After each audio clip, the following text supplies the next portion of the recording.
Buenas tardes. Vamos a comenzar pues el acto de presentación del número 25, ¿no? Un número importante de nuestra revista Periférica Internacional. Yo creo que una referencia en todo lo que tiene que ver con la gestión cultural y la apuesta cultural de la Universidad de Cádiz. Voy a aprovechar, voy a presentar a los que realmente van a hacer la presentación, porque yo los escucharé atentamente. A mi derecha, agradezco la presencia del señor Jordi Mateu Grau, que es el secretario de Estado de Cultura. Le agradezco enormemente que participe en este acto, porque le da el valor y la importancia que esta revista para nosotros como universidad tiene. También me acompaña en la mesa Isabel Ojeda Cruz, que es miembro del Consejo Editorial de la revista, y a mi izquierda, pues, nuestro compañero Antonio Javier González Rueda, que es el director de la revista. Una revista que cumple 25 años y que estaba hablando antes con el personal de cultura de mi universidad, en donde nos estaban diciendo que ahí teníamos los 25 números y nos estaban contando cómo había evolucionado, ¿no? Desde el primer número, que efectivamente está en blanco y negro, aunque yo lo he dicho ayer, hace 25 años había fotos en color, pero me trataban diciendo, pues no había dinero, ¿no? Y en esto me permite de alguna forma comentar algunas cuestiones relacionadas con la importancia de invertir en cultura por parte de las universidades o por parte incluso de las administraciones. Es decir, en los tiempos que estamos, ¿no? Vamos a decirlo así, en donde parece que hay muchas otras prioridades, la inversión en cultura pues parece que se va arrinconando, y es muy clásica en la universidad, por ejemplo, pues destinar el mínimo presupuesto, o decirle al vicerrector de Cultura, al cual tengo aquí delante y probablemente me castigue, que se busque la vida y que busque la financiación por medios externos, y que la universidad tenga. Yo cometí el error, o el acierto, nunca sé decirlo, que nombré un vicerrector de sostenibilidad y cultura que lleva la gestión económica de la universidad, ¿vale? Entonces, desde ese punto de vista, pues él no sé cómo hace, pero siempre tira para su carro, y cuando hay que repartir algunos fondos de esos que llegan, pues a veces el resto de vicerrectorados no se enteran, y eso de alguna forma pues está ayudando a reforzar una apuesta cultural que desde la universidad yo creo que es fundamental. Fundamental el trabajo que se está haciendo desde el Observatorio Atalaya de Gestión Cultural que llevamos en la Universidad de Cádiz, y después el proyecto que nos llega desde la Junta de Andalucía, el proyecto Walada, que va orientado en ese tema de la gestión cultural, y que con todas las dificultades que sabemos de financiación que nos llegan y que discutimos, pero que nos pone como Universidad de Cádiz la referencia en todo ese aspecto de la gestión cultural. Como proyecto estrella de ese observatorio, estamos hablando de esta revista, de la revista Periférica, que cumpliendo 25 años mantiene ese sello de calidad y ese prestigio referenciado internacionalmente que avala el trabajo de cultura que se realiza desde la Universidad de Cádiz. No me he querido extender mucho más. Quiero agradecer a todo el consejo asesor de la revista por que nos acompaña hoy, un día importante, a todos los que participan de alguna forma en la revista, a todos los gestores culturales que nos acompañan hoy en este acto, para darle la palabra a los que me acompañan en la mesa, para que ellos con su saber hagan la presentación de la revista. Así que muchas gracias y os doy la palabra a usted. Claro.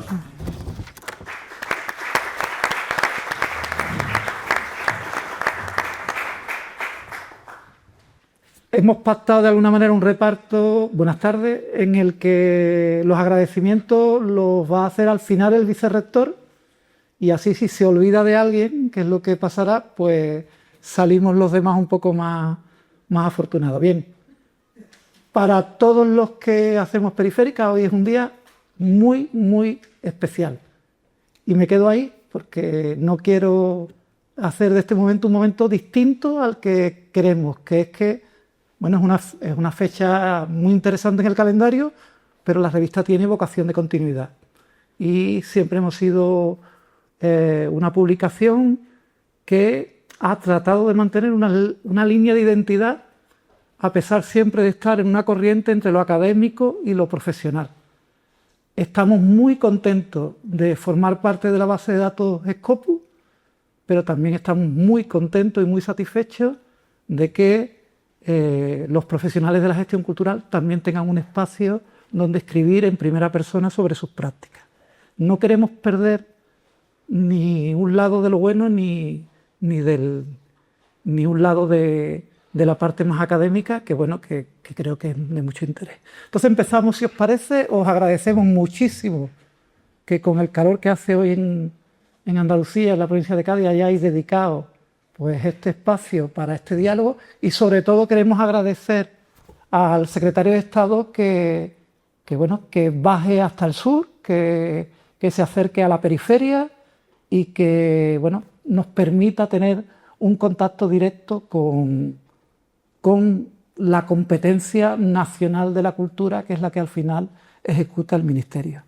Me acompaña hoy, como he comentado antes el rector, Isabel Ojeda, que forma parte también del Consejo Editorial de la revista, que además es directora de Cultura de la Universidad Internacional de Andalucía, que yo siempre digo que es la universidad que me gustaría terminar mi carrera, porque una universidad que no tiene ni profesores ni estudiantes es como algo de lo que tiene mucho interés. Pero bueno, es un chascarrillo entre nosotros y empezamos. Bien, vamos a establecer un diálogo y simplemente comentar que el secretario de Estado de Cultura, sobre todo, es cocinero antes que fraile.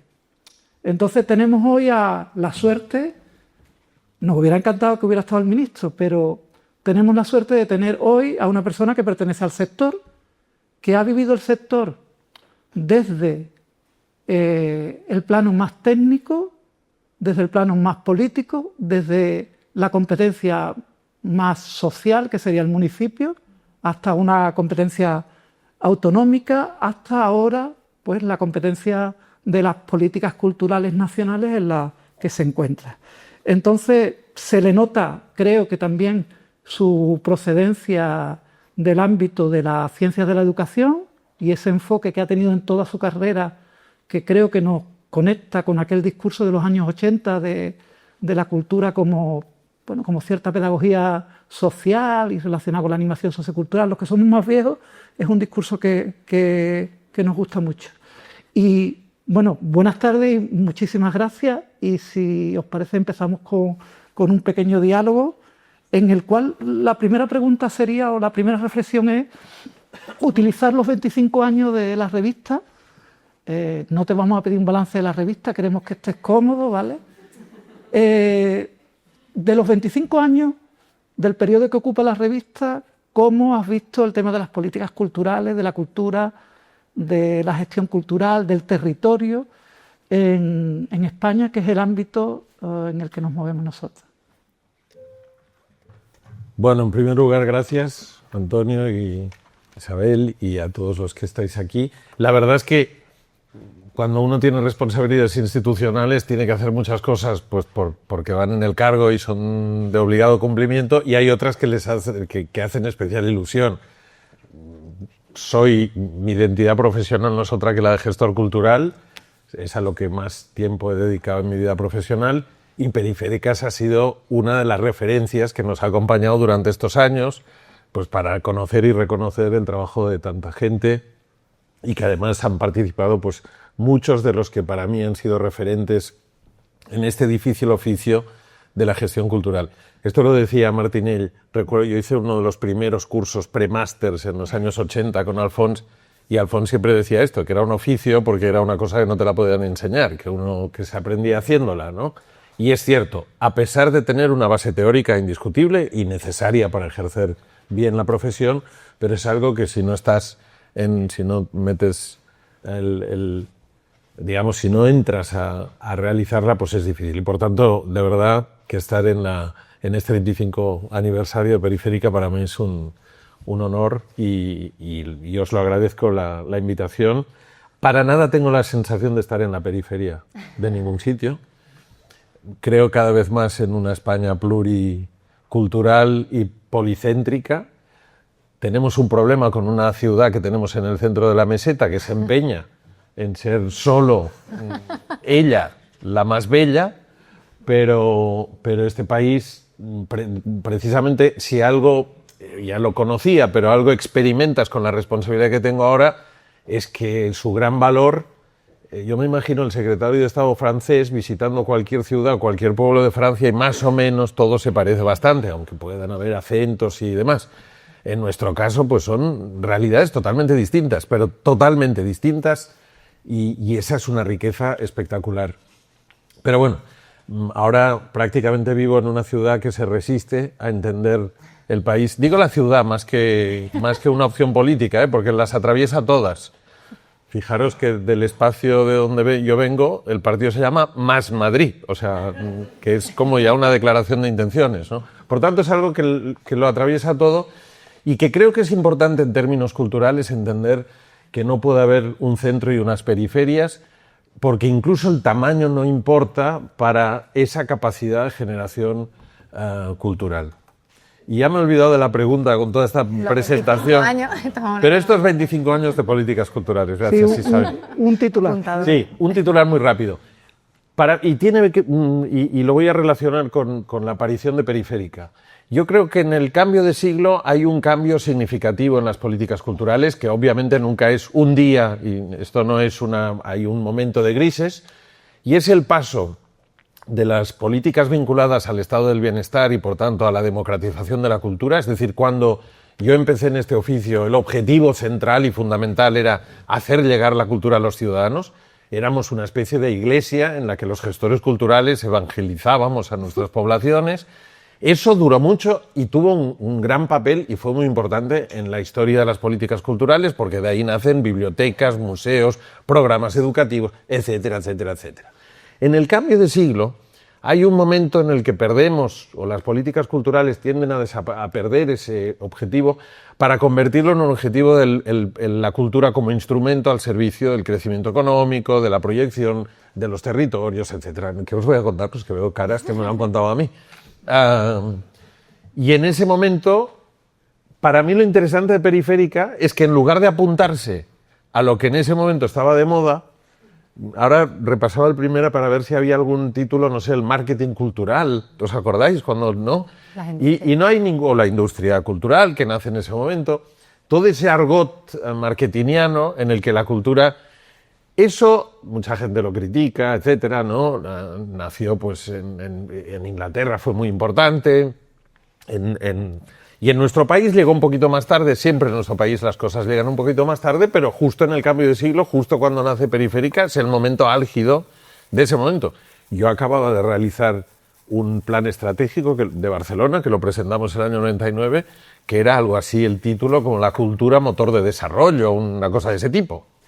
Eso tuvo una gran ventaja, y es que a pesar de que presupuestariamente aún no hemos recuperado los índices de antes del 2008 en porcentaje, pero del 2000 al 2008 hubo un salto presupuestario espectacular en todas partes, porque no había cosa más fácil de convencer a un alcalde poco cultureta que decirle, hombre, pero es que esto va a mejorar la proyección, el turismo, Y por tanto, fue una estrategia que en algunos casos pues derivó en un tipo de políticas culturales más buscando el espectáculo, etcétera.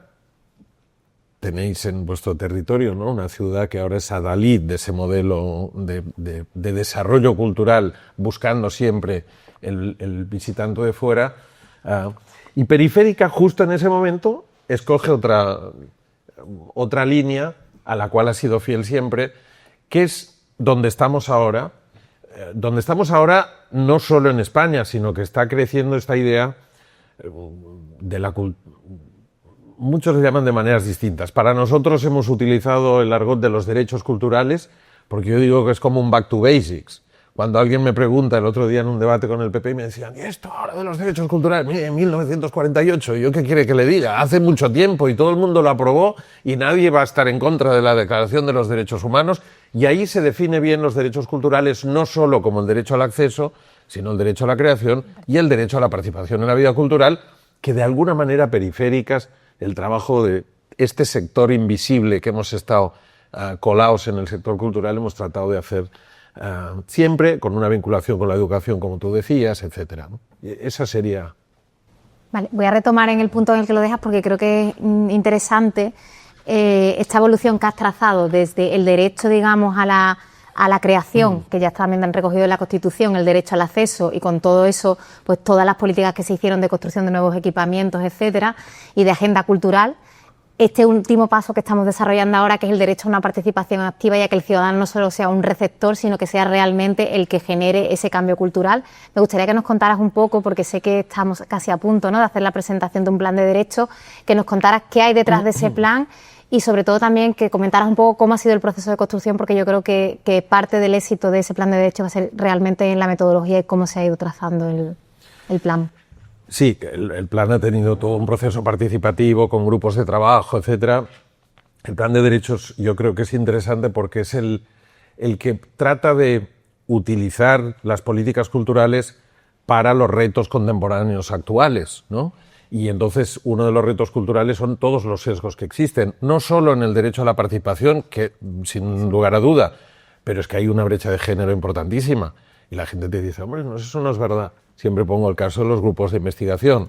En Barcelona hicimos un estudio y el 60% de las investigadoras de los grupos de investigación en Barcelona eran mujeres y el 40% eran hombres. Pero en cambio, si miramos los IPs, el 60% eran hombres y el 40% eran mujeres. Eso en las programaciones de teatro, de música, vaya, no sé, seguro que aquí igual que en cualquier otro lugar. Por tanto, no solo es el derecho a la participación, sino también hay sesgos de clase, hay sesgos en este momento muy, muy importantes de orígenes culturales, es decir, tenemos una sociedad cada vez más pluricultural, con gente llegada de cualquier parte del mundo, y en cambio nuestro ecosistema cultural aún es blanco, es cis, etcétera, ¿no? Por tanto, el plan de derechos lo que busca es tratar de cómo podemos cumplir con él, si esos son derechos progresivos, es decir, cualquier derecho a la cultura no los tienes colmatados nunca, ¿no? El derecho al acceso, ¿cuándo termina? Cuando lo sepas todo, es imposible saberlo todo, con lo cual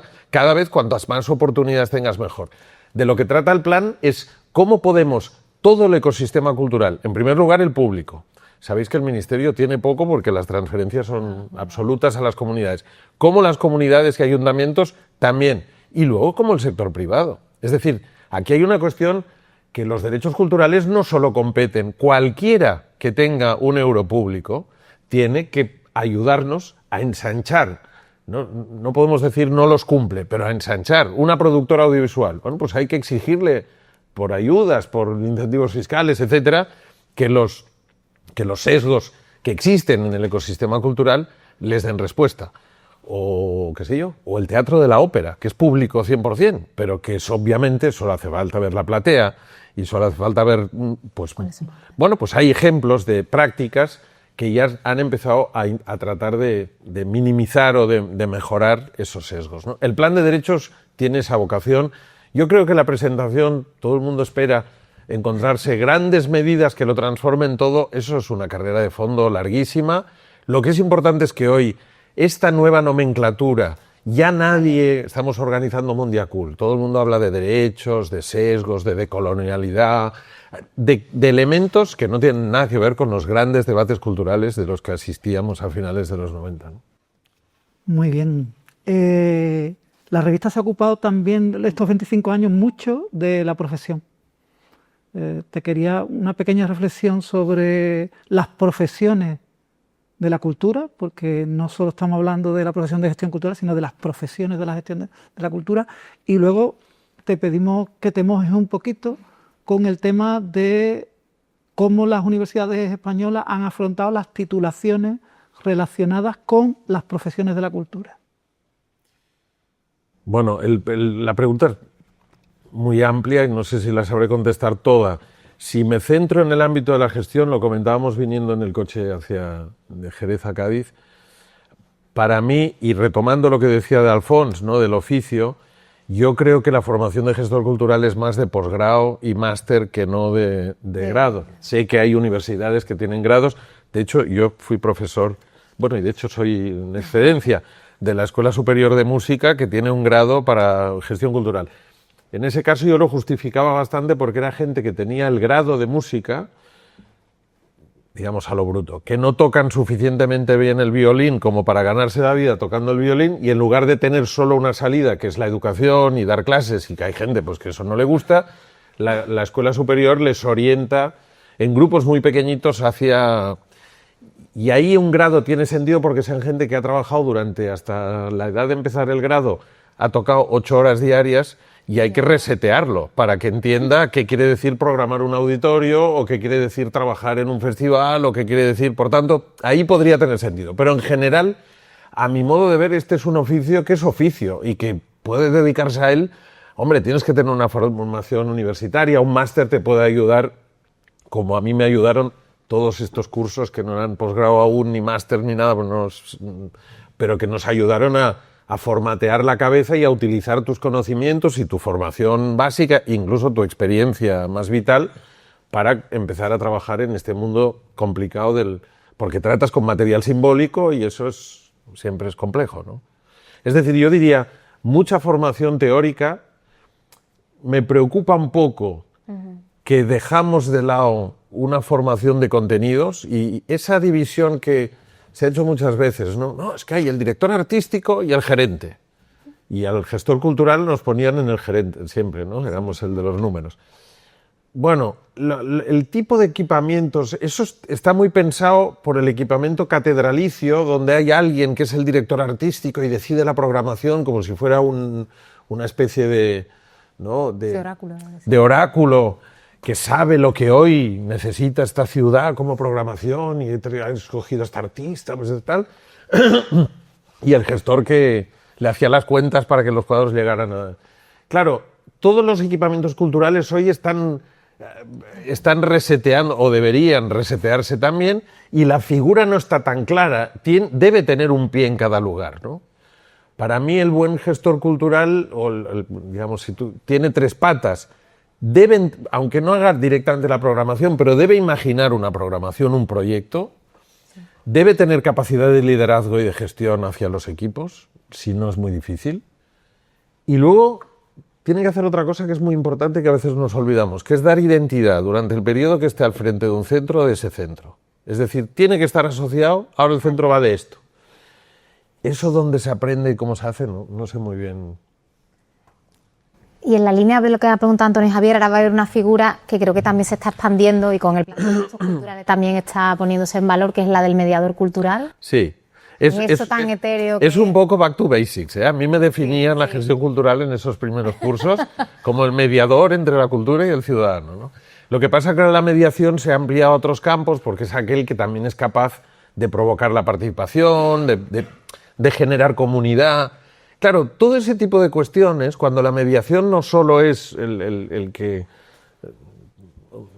Chicos, acercaros a mí, a la cultura, el tipo de formación es más compleja y siempre tiene una parte de contenidos, de conocimiento y a la vez de práctica, ¿no? Esas 2 patas, entonces yo creo que el gestor cultural o mediador cultural, llámenle como quieras, la formación tiene que ser permanente, tiene que estar al día de lo que está ocurriendo, tiene que saber, pues, no sé, cada vez la cultura es un río que no para y que va construyendo discursos nuevos. Entonces, pues no sé, alguien que esté hoy en la cultura, pues los temas coloniales, por ejemplo, pues era un tema que en los 80, en los 90 no se hablaba, porque España no tenía colonias y esto no había sido nunca un imperio. Y ahora de golpe esto ha irrumpido con una fuerza brutal porque además... casi el 30% de la población proviene de espacios. Claro, pues hay que leer sobre ello, porque si no, ¿cómo trabajas en un entorno donde haya mucha población migrante, donde que no sea solo no sea solo este espíritu de venga, entre todos y ánimo, sino que hay que hacer algo, digamos, que siente huella, que genere, digamos, un pozo, y en este momento pues hay muchos artistas que están trabajando en este ámbito. Es decir, que formación permanente y a la vez esa capacidad. Esa formación permanente, los que nos la hemos buscado, pues yo creo que está en muchos lugares y hay muchas formas de llegar a ella, ¿no? Hay también un tema que nos ha ocupado estos años que tiene que ver en titulares, ¿no? Piensa en chalecos amarillos, ruralidad, lo que llamamos en Cádiz barriadas, es decir, todo el tema de periferia. En general, un debate que sigue persistiendo sobre, incluso en la universidad lo hemos escuchado algunas veces, que no llegamos a toda la población, que hay una parte de la población que nunca accede a las cosas que se programan desde las instituciones, desde el sector privado. Bueno, ahora que estás en las políticas, ¿cómo ves ese tema de los territorios que no están incluidos, la gente que no participa? A ver. Todas preguntas fáciles. Sí, fácil. De oposición. La bolita. Yo creo que hay dos ejes que hay que tener en cuenta. Uno es el eje más de carácter social y otro es el eje territorial. Voy a tratar el eje territorial, me parece más interesante. Bueno, no más interesante, digamos, que puede ser más útil a la reflexión.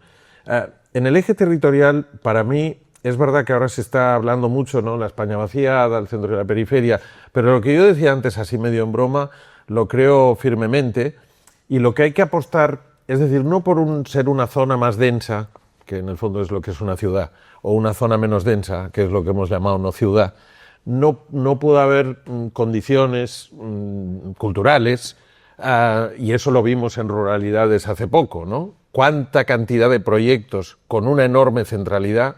Yo tengo una casita en un pueblecito muy pequeño de La Garrocha y en el pueblo al lado tienen un teatro que lo han tomado unos cuantos jóvenes, que lo más radical y raro que yo veo ahora lo veo allí, en Lledó, pueblo que no debe ser más de 3.000 habitantes. Y eso no digo que esté generalizado en todas partes, pero está creciendo. Desde mi punto de vista, la aportación cultural que podemos hacer en todos estos territorios es generar una cierta centralidad. No centralidad con el ánimo de que ahora todos al salir compréis un billete para ir a Lledó porque no vale la pena hacer el viaje tan largo, pero sí que genere algo que uno tenga la sensación que está saliendo de esa realidad exclusivamente local. Y eso hoy es posible que ocurra en lugares muy locales. No me gusta llamar rural porque creo que la cultura urbana ya ha conseguido conquistarlo todo y las transformaciones digitales van a ir avanzando hacia ese terreno. ¿Cuál es el problema? Es el término marca-hugué, ¿no? El no lugar. Es cuando un lugar es no lugar, sea porque es una gran infraestructura, como él las definía, ¿no? El aeropuerto, no sé qué, el gran centro comercial, o una barriada que se ha convertido prácticamente en una... Eso, ahora, ¿hay posibilidades de conseguir centralidades en estos lugares? Yo creo que sí. En Barcelona hicimos una experiencia, un proyecto en el que la cultura tuvo un peso muy importante, que era el Plan de Barrios. El Plan de Barrios, que provenía de la Ley de Barrios, que es transferencia de renta clásica, es decir, que los barrios ricos transfieran renta a los barrios más pobres, pero en lugar de solo mejorar las aceras, las plazas, los juegos infantiles y hacer una biblioteca nueva o remodelarla, porque ahora biblioteca tenían casi todos, se hizo una inversión muy importante en programas culturales y socioculturales y educativo-culturales. Y se consiguió ciertas, por ejemplo, con unos proyectos de memoria espectaculares, con murales. Bueno, tampoco se ha conseguido, ni mucho menos, que ahora los barceloneses vayamos todos a Ciutat Meridiana a ver qué ha pasado. Pero eso sí que os lo recomiendo, lo de Lledó no. El Museo de la Vivienda en Bon Pastor. Bon Pastor es un barrio que tuvo una de las barrios de vivienda popular del franquismo, casitas bajitas. Estas ya en democracia se derruyeron todas y se hicieron grandes bloques que mejoraron sin duda la vida de esa gente, pero se perdió un ecosistema de vida en la calle, de plazas, etc. Bueno, se mantuvieron 8 de estas casitas y ahí en el Bon Pastor, el Museo de Historia de la Ciudad inauguró el Museo de la Vivienda. Y tiene reproducida una casa como era en los años 50, otra como era en los años 70, otro como era en los años 90 y una de los 2000 porque los últimos habitantes... Los muebles de cada casa fue un proceso participativo de todo el barrio, aportando materiales, fotografías, etcétera, de cada una de las épocas. Y luego hay un lugar muy sesudo donde te cuentan la historia de la vivienda y de la vivienda social en toda Europa. Bueno, eso, claro que no van las masas a ese museo, y mejor que no vayan. Pero lo que aporta es una centralidad. Cada vez que algún amigo viene y que tiene, pues ahora la vivienda que está tan de moda como problema, y como, pues... Una de las recomendaciones, oye, vete al Besós y al Bon Pastor. Ese tipo de cuestiones, desde el punto de vista territorial, creo que ayuda a equilibrar, ¿no? Hacer este equilibrio. No, que me estaba acordando que estaba leyendo un libro que es de los años 50, que es Muerte y vida de las grandes ciudades, de Jane Jacobs. Y justo estaba hablando de cómo equilibrar, ¿no?, los barrios más deprimidos con los barrios que tienen... Decía que no siempre es una inversión, un poco lo que estabas comentando, que no se trata tanto de invertir dinero como intentar fijar a la población y que tengan como un orgullo de pertenencia en ese espacio. Sí. Entonces era interesante ver, como decía, en el momento en que tú consigues que una serie de personas que están viviendo en esos sitios no tengan la ilusión de irse, sino de quedarse, incluso cuando están, digamos, incrementando sus rentas, es cuando habrás conseguido que ese barrio deje de ser un barrio marginal, ¿no? Y es un poco para equilibrar, digamos, pues esos vaciamientos que está teniendo, es decir, oye, pues voy a intentar de este territorio sacarle la máxima ventaja y poder...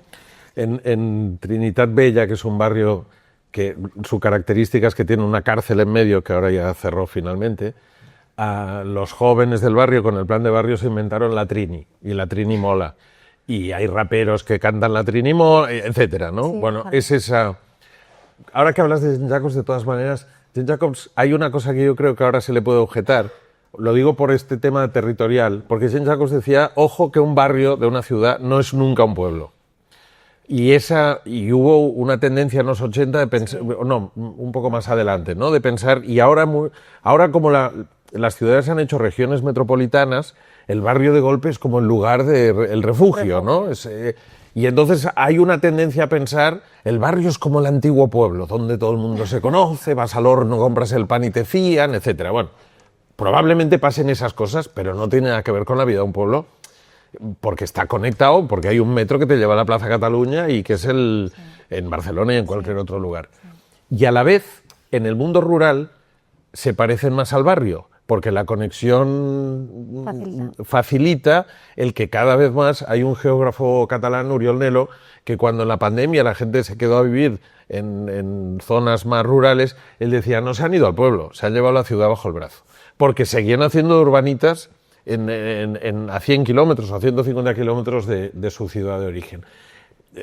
Jacobs hace esa diferencia que seguramente hoy estaría muy superada, pero sí, Jane Jacobs, en el fondo, bueno, es la persona que más ha influido el pensamiento urbano seguramente en el siglo XX, pero lo que hace es una reflexión, en el fondo, cultural sobre los barrios, sin decirlo de esta manera, para fijar población en lugares, a partir de valores simbólicos, ¿no?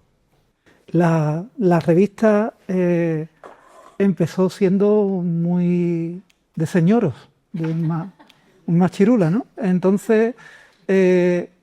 queríamos recuperar ese momento histórico y vamos a darle la palabra a algunos de los dos decanos que tenemos de aquella época. Por un lado, a nuestro compañero Luis, que ya está jubilado, que ahora mismo tiene todo el tiempo del mundo para reflexionar, José Luis Ben Andrés, y también a Roberto Gómez de la Iglesia, que fue, bueno, nuestro primer casi compañero de viaje. Una pregunta corta para cada uno, una respuesta para cada uno, y así también cambiamos el ritmo de... Luis, micrófono. Gracias. Bueno, ¿se oye?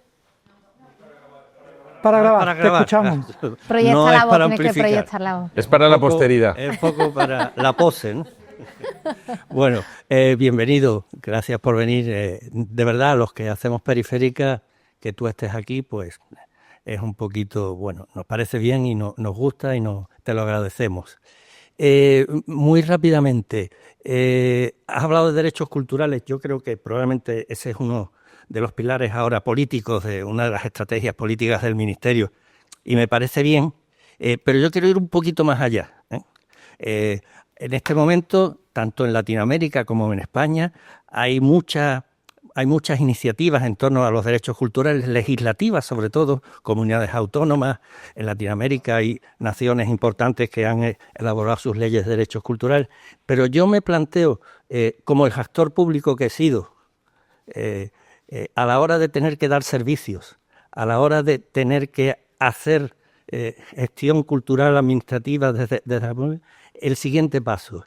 Y el siguiente paso yo lo veo, sé que es un paso complejo, como un sistema nacional de cultura, sistemas territoriales de cultura, a imagen y semejanza con todos sus problemas de lo que puede ser un sistema nacional de salud, un sistema nacional de educación, etcétera. Sé que eso es muy complejo y en nuestro caso Probablemente el caso de la cultura mucho más complejo por algo que tú has apuntado antes de que, bueno, cuánto acceso a la cultura hay que dar y dónde empieza y dónde acaba. Pero no habría que hacer un esfuerzo, ir pensando, y ahora que estáis en la fase de planificación, ir colocando algunos apuntes, algunas cosas para la construcción de un sistema nacional, porque a fin de cuentas, ¿qué nos garantiza la salud? Que haya un sistema nacional de salud. Más público, más privado o más semiprivado, pero tiene que haber un sistema de salud. Y un sistema cultural, porque también eso, creo yo, que aclararía mucho todos los temas competenciales. Tú lo sabes. Estamos en cultura, aquí todo el mundo, todos hacemos de todo, todos queremos hacer de todo, y las competencias quedan confusas, generan conflictos, etcétera.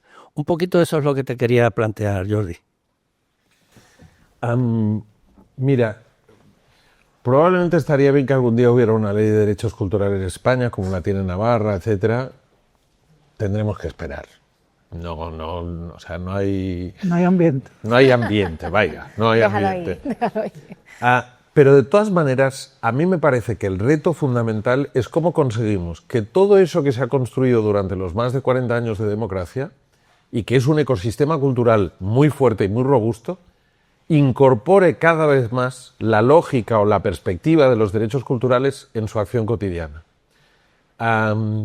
Me preocupa más que los grandes auditorios y las grandes orquestas empiecen a pensar de qué manera se abren no solo al acceso, a facilitar el acceso, sino a la participación de la vida cultural.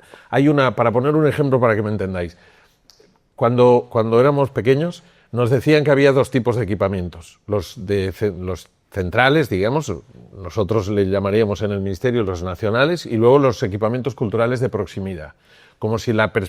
Y hoy podríamos decir como si la perspectiva de los derechos culturales es propia de los de proximidad, centros cívicos, bibliotecas, etc. Aquí el asunto para mí importante, y eso una ley no lo resuelve, es cómo conseguimos que estos que se consideran catedralicios apliquen la lógica de los derechos culturales. Ahora salió hace ya casi un año un libro muy interesante de Alice Procter que habla de los museos, del Museo Monumento, del Museo Aula, ¿no? El museo que quiere enseñar, y luego habla de una cuarta categoría porque habla del museo como lugar de memoria, y la cuarta es un museo como patio de escuela, que te sorprende la imagen. Y lo que dice es, en el fondo, es incorporar la perspectiva comunitaria, etcétera, dentro de la vida de los museos. Abrir la puerta para que el museo sea un lugar en donde no solo se va a contemplar, sino también... Eso creo que hoy es el reto principal que tenemos. Que los derechos culturales no se conviertan en el pequeño sector que hace derechos culturales, porque son los más guays que llevan artistas a las escuelas, porque hacen cosas con mujeres, porque hacen actividades en prisiones, que todo eso está muy bien y hay que aplaudir, sino conseguir que el ecosistema, hasta la industria cultural, en su justa medida, tenga un compromiso con este tipo de elementos. Y la segunda, Sistema Nacional de Cultura. Soy muy poco sistémico. Y cada vez más creo que la imagen que hoy, digamos, tanto de políticas como de estructura pública, es la red, más que el sistema. Es decir, yo no me imagino... Había aquel ministro francés que decía, mi deseo es que todos los niños de la misma edad, a la misma hora, abran el mismo libro por la misma página. Bueno, es la proyección máxima, ¿no?, de un sistema bien organizado donde cada uno sabe qué tiene que hacer en cada momento. A mí me parece que vivir en un cierto caos, incluso competencial, tampoco está mal, porque lo que no se llega por un lado, llegamos por otro. Se está grabando, ¿eh? Sí. Sí, pero los fueras de foco son muy interesantes. Pero los fueras de focos. Mira, hablábamos antes de Eduard Delgado. Uno de los libros más interesantes que él participó, porque es un libro colectivo que se hizo desde la perspectiva europea, In From the Margins. De qué manera los márgenes es donde... Entonces, a mí me da la sensación que la idea de ecosistema, la idea de red, la idea de que se complementan... La educación, la sanidad, necesitas sistema, por descontado, porque necesitas garantizar un tipo de servicio, ese sí, igual a la misma hora en todo el territorio y igual para cualquier ciudadano. En el ámbito cultural eso se mezcla con tantas dinámicas que lo que hay que proteger y densificar es el propio ecosistema cultural de cada territorio, dejando crecer aquel Mintzberg, aquel que Martinelli citaba siempre, que decía las estrategias, y se podría añadir en particular en la cultura, Las 3 estrategias. crecen como las malas hierbas. Y uno lo que tiene que ser capaz es dejar crecer lo que es interesante en ese momento, lo que responde a las lógicas de ese lugar, lo que puede proyectar, lo que puede llegar a más gente, lo que puede ser... Dejar hacer eso, más que imaginar, a ti te toca exactamente... Lo más interesante en este momento surge de los lugares más insospechados. Y como decía Mintzberg, no lo decía el gestor cultural, pero el buen gestor cultural es aquel que ve posibilidades donde los demás no ven nada. Y eso es muy distinto que el que se dedica a la medicina, pues que le toca ocuparse solo del corazón, y cuando uno quiere ir al experto del corazón, que no le hable de la vista, ¿no? Que es esta estructura más sistémica. Yo creo que ahora todo es mucho más poroso y mucho más necesitado de salirse de los encorsetamientos que provocan esta idea de que cada día todo el mundo sabrá exactamente lo que tiene que hacer, ¿no? Muy bien. ¿Pasamos, Roberto? Hola de nuevo, Jordi. Desde la periferia de la centralidad vasca, porque soy de Vitoria, que ya sabéis que Vitoria es la periferia de la centralidad vasca, y desde la privada, que también es un poco periférico y ha sido históricamente... Todos somos periferia de Bilbao. Eso es verdad, eso es verdad. He de reconocer que teniendo el Atleti, los demás no tenemos nada que hacer.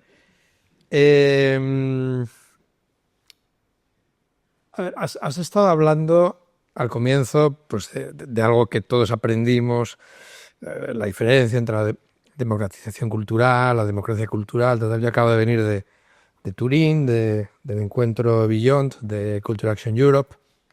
Está muy centrado en la democracia cultural. La idea de democracia cultural, que en realidad está muy cercana a este planteamiento de los derechos culturales, ¿no?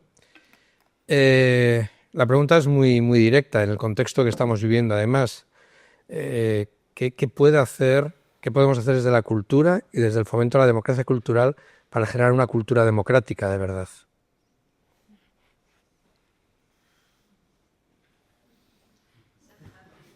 Pasa pregunta. El comodín, Hombre, no te el la voy a comodín poner de la fácil. llamada. Hombre, sí. ¿Sabes qué pasa? O sea, hay dificultades, tenemos una situación objetiva peligrosa, enormemente peligrosa, que amenaza la misma raíz de la democracia. Hay una cierta creencia que la cultura lo puede salvar todo, y yo no soy para nada redentor. Es decir, hemos de hacer bien el trabajo. Si eso va a generar mayor cultura democrática, esperemos que sí, pero lo que a mí me tiene que preocupar desde una perspectiva de democracia cultural, que significa simplemente es tan distinto a la democratización, que es que todo el mundo es emisor y receptor, es si trabajo en una ciudad, si trabajo en un barrio, si trabajo en un ministerio, los ciudadanos a los que me debo, ¿tienen todos garantizado ese derecho de la misma manera? No, pues hay que trabajar para que lo puedan tener. ¿Eso va a derivar en una mejora de la calidad democrática? Esperemos. Pero el combate es con enormes dificultades y con cuestiones que no solo dependen del ámbito cultural, ¿no?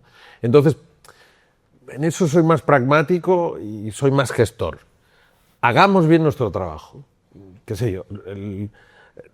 Y hay muchas buenas experiencias que se están haciendo y que se están realizando en muchos lugares. Pero confiar que esas buenas experiencias van a configurar un entorno y un mundo con un capitalismo salvaje, con condiciones materiales cada vez más desiguales. A ver, pensar que nuestro capital simbólico y hacer, no sé, llevar un artista a un cole o hacer conexiones improbables, etcétera, de golpe van a hacer el demócrata que todos llevamos dentro. Bueno, depende si puedo pagar el alquiler o no, si tengo que irme del barrio donde he construido tejido y de golpe me expulsa el sistema económico en el que vivo, si la red pues deriva hacia un espacio tóxico. Es decir, que Yo creo que ahí hemos de ser humildes y a la vez lo más ambiciosos posibles, cada uno en su espacio de responsabilidad. Y mejorar en la perspectiva de los derechos, de la democracia cultural, yo creo que hoy es un reto realmente muy importante. Y yo cada vez que voy, bueno, no sé, al consejo de cualquier teatro, de cualquier auditorio, no para hablar solo de la ópera, es decir, ¿usted se ha mirado su platea? Pues ahí tiene un objetivo principal. Y luego mírese también el escenario y luego mire, pues, quién todo el centro cultural construye una comunidad, no solo es el ticketing, ¿no? Todos en su comunidad hay sectores. Yo recuerdo, Gemma se acordará, cuando el Liceo hizo La Gata Parduda. El Liceo se propuso hacer una ópera participada por todos los coros del barrio del Raval, que hay una tradición de coros populares, etc. Bueno, hasta podías considerar que era un cierto social washing, porque solo pasó unos días concretos y luego la platea volvió a lo de siempre. Pero mira, yo lo defiendo y lo defiendo a capa y espada, porque transformó el propio teatro. Los propios trabajadores del teatro piden hacer más, porque aquello vivió y los que estuvimos en alguna de las funciones, aquello era un nervio espectacular, ya están preparando la siguiente. Bueno, son pasos y siempre es el camino difícil, porque un teatro de la ópera que está acostumbrado a contratar divas y divos y a funcionar de una manera de golpe abrir las puertas a que los coros populares del Raval entraran y se mezclaran gente de todo tipo. Bueno, yo creo que el objetivo es ese y ir avanzando. Eso va a mejorar la comunidad en el Raval y la convivencia en el Raval, ya no para no hablar de la democracia en un sentido, pues seguramente hará una pequeña contribución, pero si las condiciones de vida en el Raval continúan siendo cada vez peores, pues no, porque eso es una gota frente a una marea que nos va a tumbar, ¿no? Y en este ecosistema que planteas, en esta red, ¿qué papel jugarían las universidades? ¿Echas de menos a las universidades como agentes activos? Porque es verdad que tenemos como una fama de ser una atalaya resguardada, ¿no?, que generamos solo para nuestra propia comunidad, y más allá del trabajo que se hace de investigación o de innovación o de aporte de evaluación de políticas públicas, etcétera, que yo creo que por ahí queda mucho camino por recorrer y que en otros países de Latinoamérica se hace, pero aquí no tenemos esa tradición. ¿Crees que qué esperarías tú de las universidades? Porque es verdad que estamos muy asentadas en el territorio, que podemos generar, digamos, o ayudar, ¿no?, a reequilibrar muchos territorios por la presencia que tenemos en distintos campus. No sé si te has planteado. Sí, a ver. ¿Qué reto? He dado clases en algunas universidades, pero nunca he estado en los cenáculos estratégicos de las universidades y he pensado un poco en ello, ¿no? A ver, primero yo creo que dirías que las universidades tienen que hacer bien su primera misión, que es una formación superior, etcétera, que cuando veo chavales que están a punto de terminar el bachillerato y la panoplia es tan enorme que es que hay títulos de carrera que yo no sé contar, yo no sé no sé, creo que hay una reflexión a hacer, que esta voluntad de adaptación a, entre comillas, las necesidades del mercado le ha quitado un peso profundo, de decir, el grado, los primeros 4 años deben ser formación orientada hacia una disciplina, pero formación a un generalista, formación especialmente en el ámbito de las humanidades, las letras, ¿no? Esa cosa de experto en datos de comunicación médica. Un chaval que acaba el segundo bachillerato lo estás metiendo ahí, que además le vas a dar instrumentos más de gestión, que los instrumentos de gestión son muy fáciles de entender, porque sumar y restar lo sabemos hacer todos, pero uno los incorpora cuando ya tiene una cierta madurez. Antes necesita hacer pozo, para que luego te cuenten la diferencia entre la planificación estratégica Para entenderla de verdad es muy fácil contestar un examen, pero y es un oficio, tener visión a medio y a largo plazo, tienes que tener entonces ya empezamos. Por tanto, esa es la primera. Y la segunda, yo echo en falta que las universidades, que en Latinoamérica lo son, sean agentes culturales activos, pero de primerísima categoría. En Brasil, la Universidad de Sao Paulo tiene de los mejores museos que tiene Sao Paulo. En Guadalajara, en México, la FIL de Guadalajara, la principal feria, está organizada por la universidad. En Colombia, en Bogotá, exactamente igual. Es decir, que no es, bueno, hacemos unos seminarios, unas escuelas de verano, entonces unos conciertos, ¿no? Lo que hacen las que yo conozco en Cataluña, sino que realmente entran. Hay algunas experiencias, pero creo que son escasas. Entonces, como que el templo de la cultura no tenga alguna, no en todas las disciplinas que toca, pues sería absurdo, pero en alguno de sus ámbitos no tenga una presencia fuerte, ¿no? Y sea capaz de convertir alguna... Yo diría esas dos cosas, pero a ver, es muy atrevido por mi parte porque seguramente es muy difícil. Todo el mundo que ha trabajado en el ámbito universitario, en el ámbito de la gestión universitaria, te dice es un lío, la gestión de profesores y los, ¿no? Bueno, cuando hay elecciones de rectores ahí es... Entonces, igual es muy difícil lo que digo, pero para mí son estas dos cosas. Pensar bien la formación y la distinción entre grados, posgrados, másters, etcétera, que creo que está todo un poco... Y esa orientación al mercado le ha hecho mucho daño. Y la segunda es tener un peso específico, no tener una... Bien, tenemos el listado de temas larguísimo, pero claro, nos alargamos y queríamos dar un espacio también para que podáis preguntar. Entonces, si os parece, una última pregunta y pasamos a los compañeros, a la gente que nos acompaña hoy, a que pueda tener un espacio preguntar, porque habíamos pensado estar como una hora como máximo, pues yo creo que el sermón debe llegar a la cabeza, no a las posaderas, y llega un momento en que estamos ya regular, ¿no? Bien, te voy a meter un poquito aquí el dedo en la llaga, la dimensión internacional de la cultura. En principio parece que es una competencia del Ministerio de Cultura, luego da la sensación de que está en otros ministerios. ¿Cuál es tu perspectiva sobre lo que está ahora mismo aportando instrumentos como Europa Creativa, la propia capitalidad europea, el título de Capitalidad Europea de la Cultura y otros programas que no están específicamente en la cultura, sino que están en Horizonte y en grandes fuentes de financiación? Tú ahora tienes una ventana más grande que tenías antes, y ¿cómo lo ves ahora? Mira, casi diría que probablemente las funciones ministeriales que tendrían más sentido, una de las que tendría más sentido en un Estado federalizante, ¿no? En el que las competencias culturales están transferidas de manera plena a las comunidades autónomas, es la proyección internacional, es ver cómo ese ecosistema cultural del país es capaz de proyectarse en los grandes circuitos internacionales. Pero hay un elemento que no acaba de ir, que es que la proyección cultural en el exterior depende del Ministerio de Asuntos Exteriores. Sí.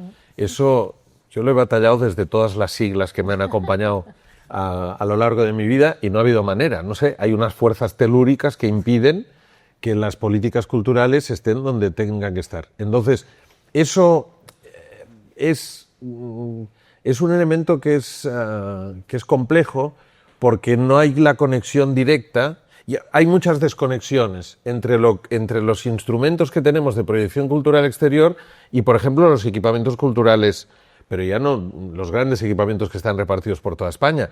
Primero, porque muchos de estos equipamientos están gestionados por consejerías y, por tanto, por gobiernos autónomos o por municipios o consorcios, etcétera. De ahí el Ministerio, encima el de Exterior. Bueno, es decir, yo creo que perdemos con esta estructura, no es causa del gobierno actual, porque todos los años de democracia ha pasado igual, el que no esté más articulado. Y ese podría ser uno de los papeles centrales del Ministerio de Cultura, el ser capaz de, de ser la antena que capta los elementos más interesantes y los proyecta al exterior, ¿no? Y, por ejemplo, qué sé yo, es el año Miró, por ponernos un ejemplo, porque es el 50 aniversario de la Fundación Miró y han decidido tal. Las dificultades que tienes para ayudar a que una exposición esté o ayudar a que pagando para que... Es muy complicado porque no es competencia tuya, tienes que pedirle a no sé quién. Y dices, esa sería una función clara nuestra, ¿no? Sí. Y el enfoque, ¿no? O sea, porque no es lo mismo, digamos, que desde el Ministerio de Cultura se proyecte la cultura en el exterior que se haga desde la perspectiva de exteriores, ¿no? Es decir, que se pierde por ahí fuerza, se pierde... El caballo de Troya y todas esas cosas que se han hablado, ¿no? Sí, también sí, pero a veces se hacen cosas muy bien hechas. Que sé yo, el último ahora hemos inaugurado en Madrid la Pinacoteca Migrante de Sandra Gamarra, que es el que ganó el concurso y estos exteriores en el pabellón de Venecia. Hicieron un jurado que estaba muy bien y ganó una propuesta, hombre, que España le represente algo que se llama la Pinacoteca Migrante, que básicamente es una crítica o una apertura sobre la mirada sobre la colección del Prado, tiene narices como país, digamos, ¿eh? Tú veías seguramente, no diré que fuera el mejor o el peor, porque no, pero el que era una mirada más crítica al propio poder institucional de todo lo que se veía en Venecia era la Pinacoteca de Sandra Gamarra. Nosotros simplemente dijimos, esto hay que traerlo a Madrid, porque, hombre, no podemos... Y en la Biblioteca Nacional, edificio colonial por excelencia en medio del paseo. Por tanto, no digo tanto que sea mejor o peor, sino es un problema de conexión. No se trata de, desde mi punto de vista, retomando la idea de Luis, de sistema, pero sí de ecosistema conectado. Entonces, si tú está como en otra órbita, ¿no? No está en los lugares... A mí me llaman muchos directores de, oye, ¿con quién tenemos que hablar? Porque no sabes muy bien, es una estructura paralela y eso dificulta. Y seguramente esto mejoraría y es uno de los papeles que podría tener el Ministerio, ¿no? Bueno, bien, ¿no?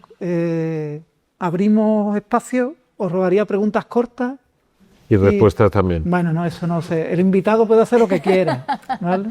Pero Barra sí, libre. así que tenéis un espacio, siempre nos hemos caracterizado por estar abiertos, sabéis, el ambiente es de charla, es decir, que tampoco estamos aquí en un espacio formal y bueno, que encantado de que si queréis compartir, preguntar.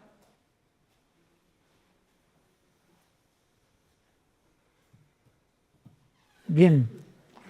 Cristina Ortega, que es miembro del Consejo Asesor de la revista también. Muy bien, gracias. Bueno, Jordi, en primer lugar, gracias. Ha sido un placer escucharte en este maravilloso marco. Me gustaría saber tu opinión. Tienes este perfil que vienes de la práctica y que ahora, bueno, tienes una gran responsabilidad, ¿no? Trabajar en las políticas culturales. Hablabas de Latinoamérica, de la fuerza de estas universidades como agentes culturales, su papel en el territorio. Mi pregunta es, ¿qué sensación te da a ti del uso de toda la información y el conocimiento que producen los observatorios culturales hoy en día para diseñar y evaluar las políticas culturales? Tú tienes que diseñar una política cultural. Si no tienes datos, información, vas a tientas, no sé. Cuéntame, ¿cuál es tu opinión sobre el uso, la relevancia y la importancia, ya que estamos aquí en el Observatorio Atalaya?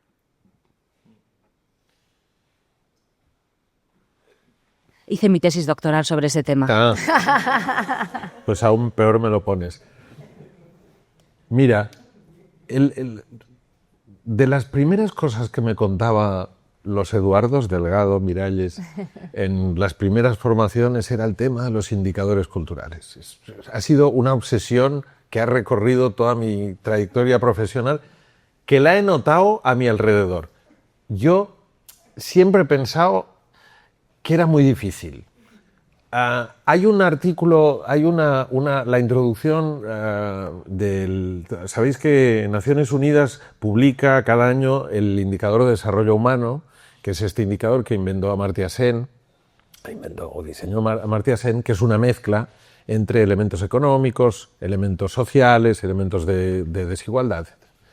Y Amartya Sen en el 2004, cada año cuando publican el informe analizan un vector, dice cómo la salud afecta al tal, cómo no sé qué, y le pidieron a Amartya Sen que hiciera un artículo sobre la cultura.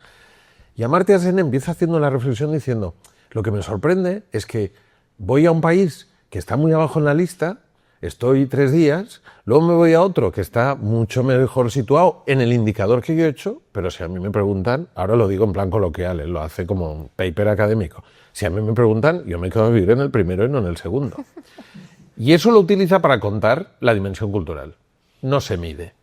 Es decir, hemos tratado de hacer un indicador de desarrollo humano que lo tenga todo, porque hasta salen el número de licenciados de la universidad, las plazas, los libros en las bibliotecas, es decir, tiene componentes, digamos, de oferta cultural, pero él, el diseñador del indicador, dice, yo preferiría vivir en países...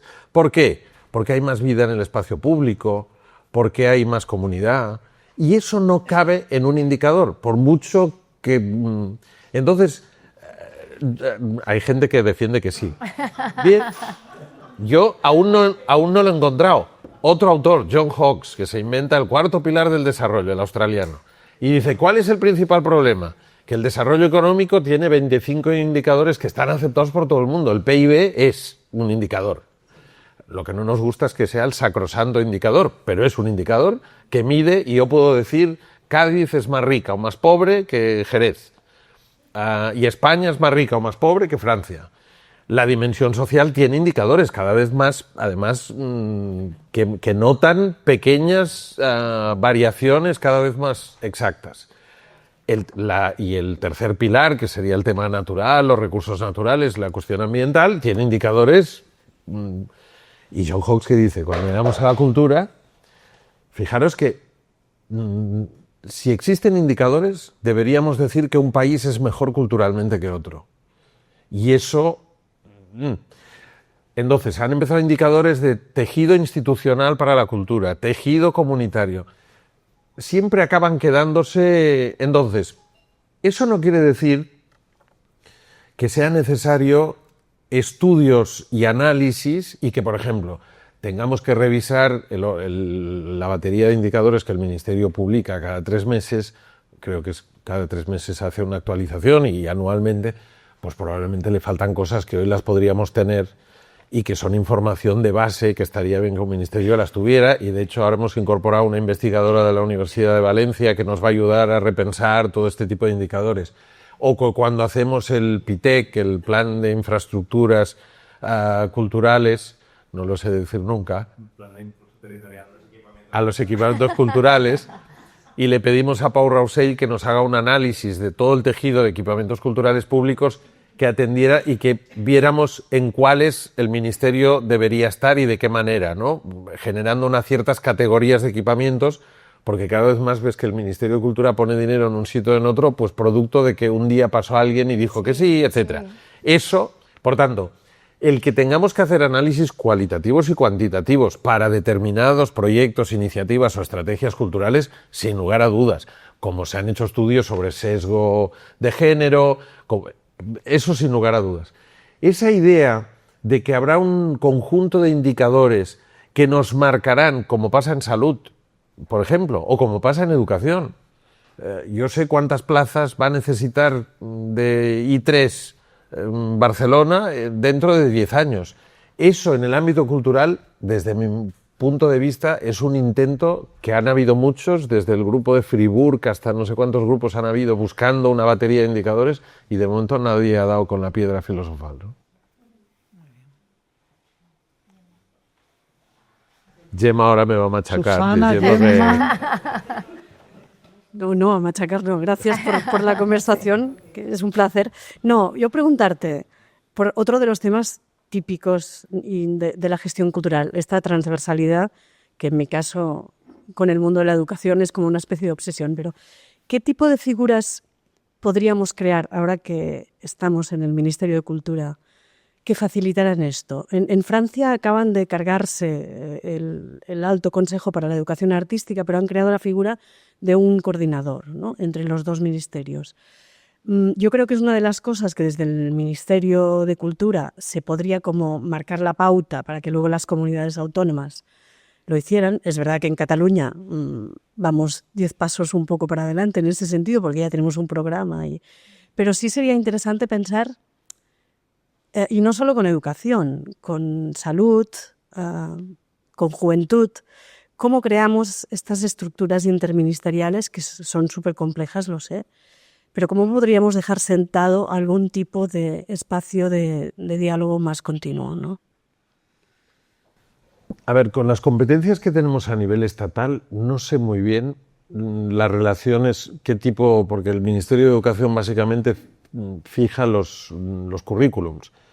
Hemos tenido mucha relación con la Ley de Enseñanzas Artísticas, por ejemplo, ¿no? Claro. Bueno, en el ámbito legislativo seguramente tiene sentido, normativo en general tiene sentido que haya una vinculación con ambos ministerios.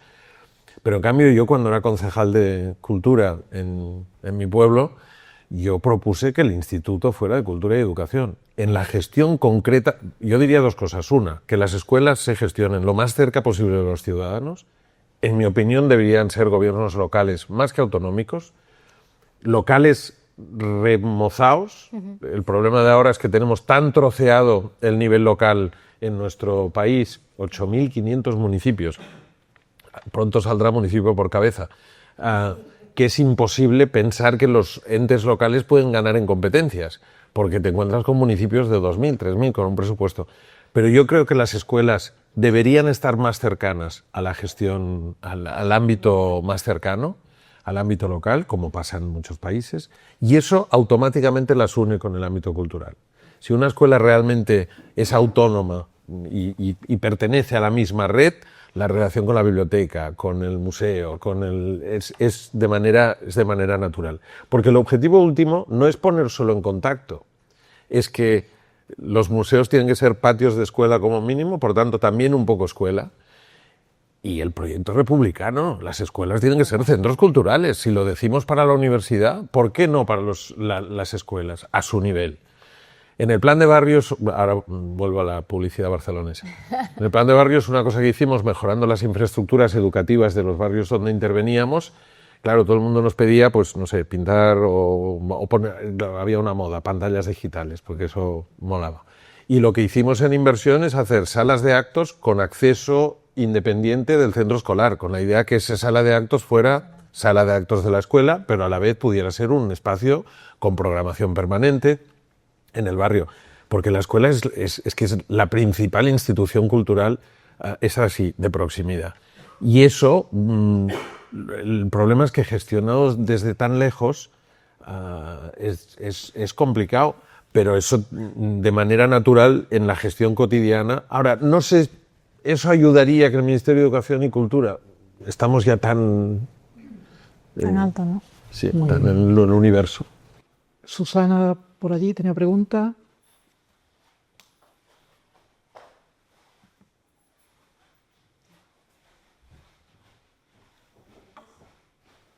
Bueno, lo mío más que una pregunta es también como retomar un poco lo que ha comentado Luis Ben anteriormente. Esta propuesta que tú has lanzado antes, ¿me recuerdas el nombre? Has comentado como una especie de sistema nacional que controle más a nivel general. Bueno, control es una palabra horrible, perdón, que no estamos aquí con George Orwell y 1984, no quería pasarme, pero quiero decir, un sistema nacional de cultura que audite o que quizá legisle de alguna manera a nivel general el uso que hacen los gobiernos autonómicos, por ejemplo, con las subvenciones, ¿no? Por ejemplo, en Andalucía estamos sufriendo un detrimento bastante grande de las subvenciones en cuestiones de cultura. Por ejemplo, las universidades públicas se están viendo bastante afectadas y bueno, en ese sentido quizá garantizaría, ¿no?, que a nivel nacional hubiera una garantía de que esos presupuestos se van a destinar a ciertas necesidades que tiene, pues por ejemplo, instituciones como universidades públicas o no sé.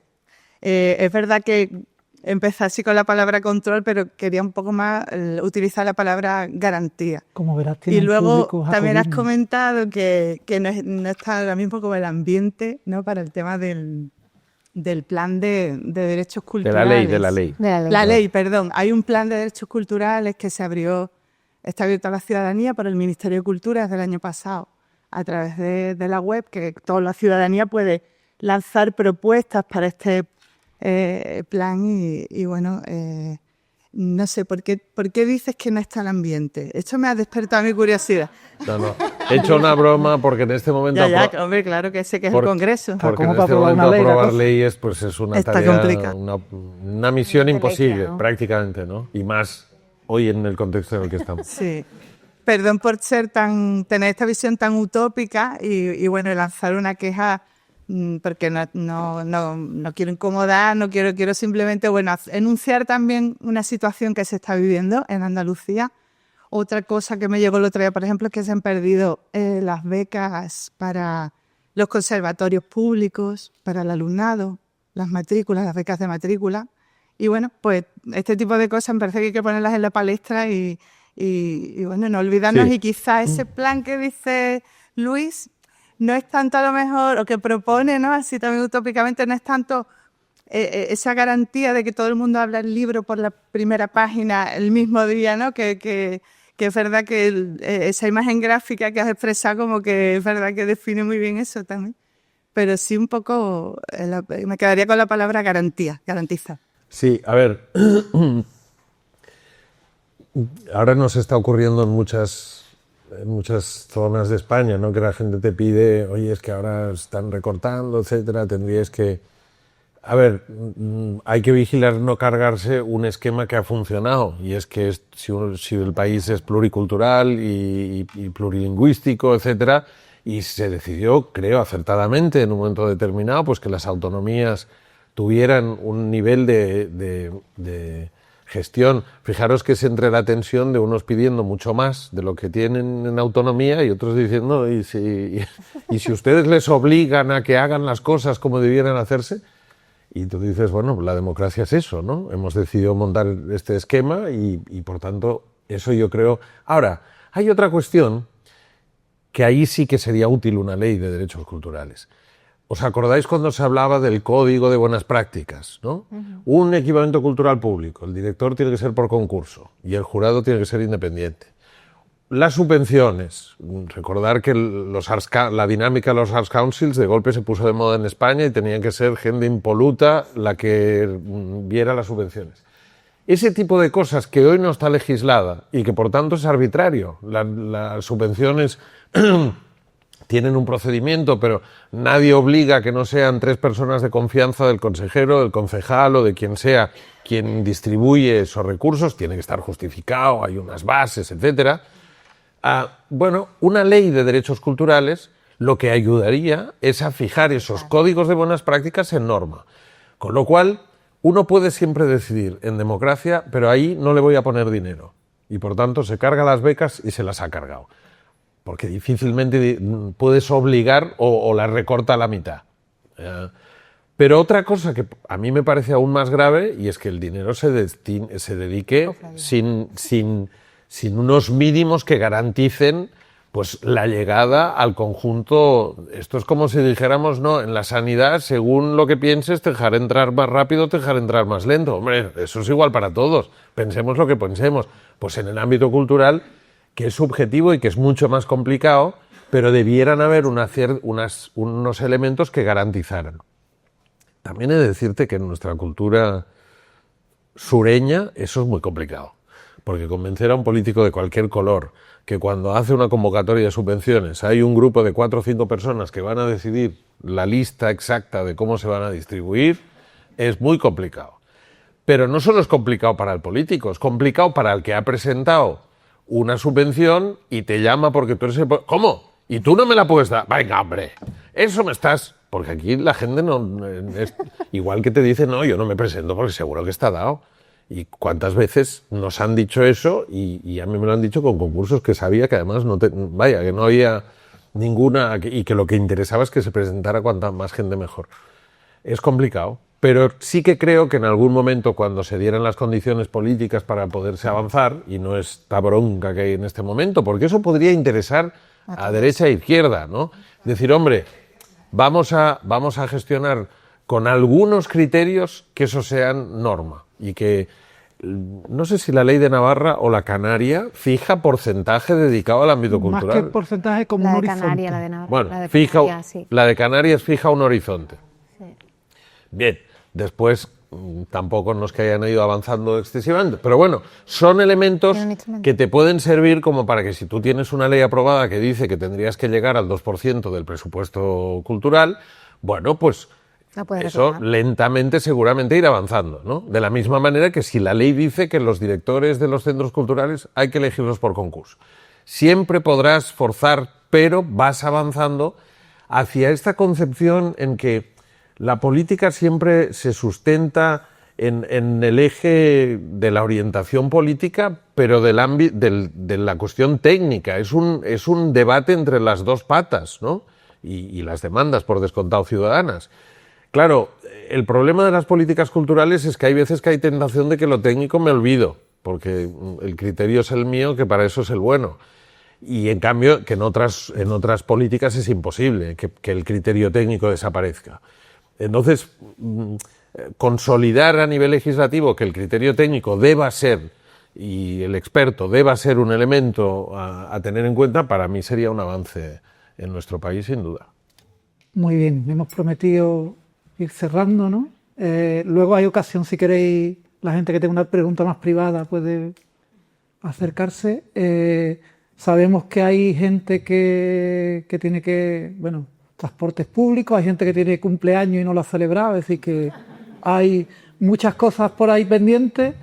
Vamos a darle, si os parece, la última palabra al vicerrector de Sostenibilidad y Cultura, a Gonzalo Sánchez, y si os parece, pues luego ya continuamos departiendo, ¿vale? Gracias a todos por acercaros y por contribuir. Muchas gracias, de verdad.